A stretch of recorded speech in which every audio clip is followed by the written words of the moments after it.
Welcome back. In this video, we are going to solve problem 10-83 that is taken from chapter number 10, Strain Transformation, and book name is Mechanics of Material by R.C. Hibbeler, 9th edition. And the topic is Theories of Failure. So statement is solve problem 8-10-82 using maximum distortion energy theory. In our previous problem that we have done 10-82 using maximum shear stress theory. So we will solve the same problem by using maximum distortion energy theory. So statement is the state of stress acting at a critical point on seat frame of an automobile during a crash is shown in figure. Determine the smallest yield stress for steel that can be selected for the member, and that is based on maximum distortion energy theory. So you can see this is the element and the state of stress is shown over here, clear, and you have to find the minimum yield stress for the material. So let's start with the solution. The first step is that I will draw this member a little bit bigger so that you have a clear understanding. This is 80 ksi and this shear stress is 25 ksi. So from here, if you take this axis is x-axis and this as y-axis, so you can see this plane, this axis is perpendicular to this plane, so this will be x plane and the direction is in x direction, so this will be sigma x. So we will write sigma x here is equal to 80 ksi. Now you can see on this plane is perpendicular to y-axis and there is no stress that is perpendicular to it. So we have sigma y is equal to 0. Now we have another shear stress which we can write as tau of xy, that is 25 ksi plus 25 ksi. How? You can see this x plane which is perpendicular to this x-axis, and this shear stress acting is tau of, because this is acting in x plane and y is the direction in which this stress is applied, and this is in positive direction, so it will be plus 25 ksi. Now what we will do is that for using maximum distortion energy, for maximum distortion energy theory, for plane state of stress problem, we have this condition for failure or yielding, that sigma 1 square plus sigma 2 square minus sigma 1 into sigma 2 should be equal to sigma yield square. This is the condition. So for that we will find sigma 1 and sigma 2.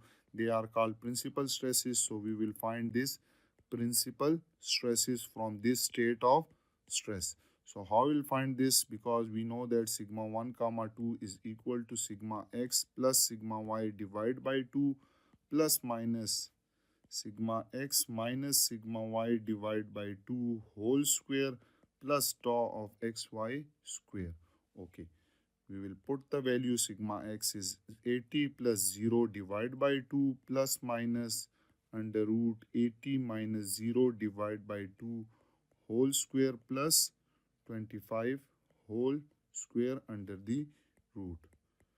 So sigma 1 comma 2 will be equal to 80 divided by 2 plus minus 80 divided by 2 whole square plus 25 whole square. Okay, so this will give you 40 plus minus the value in the under root.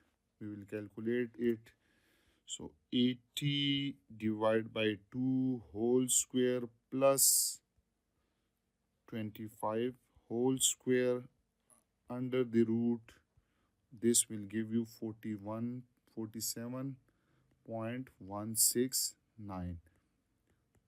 So sigma 1 will be equal to 40 plus 47.169 and sigma 2 will be equal to 40 minus 47.169 ksi. So here we will get 87.169 ksi and sigma 2 will be equal to minus 7.169 ksi. Now you have both value of sigma 1 and sigma 2. So put it in this condition in maximum distortion energy theory, or we also see it can write it as distortion energy theory.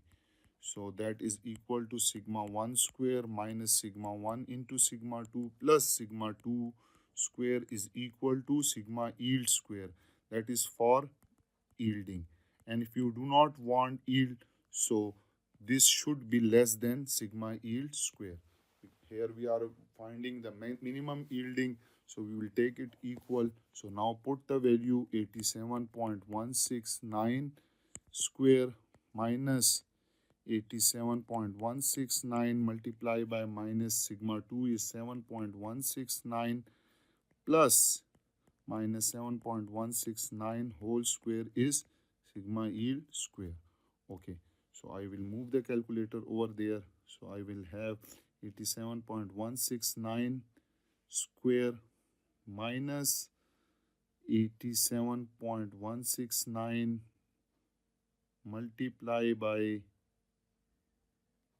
minus 7.169 plus minus 77.169 whole square, and that will give you 8274.73. that is equal to sigma y square.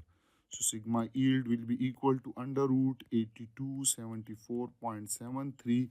So if you take the square root of this answer, so we will get sigma y is equal to 90.965 KSI.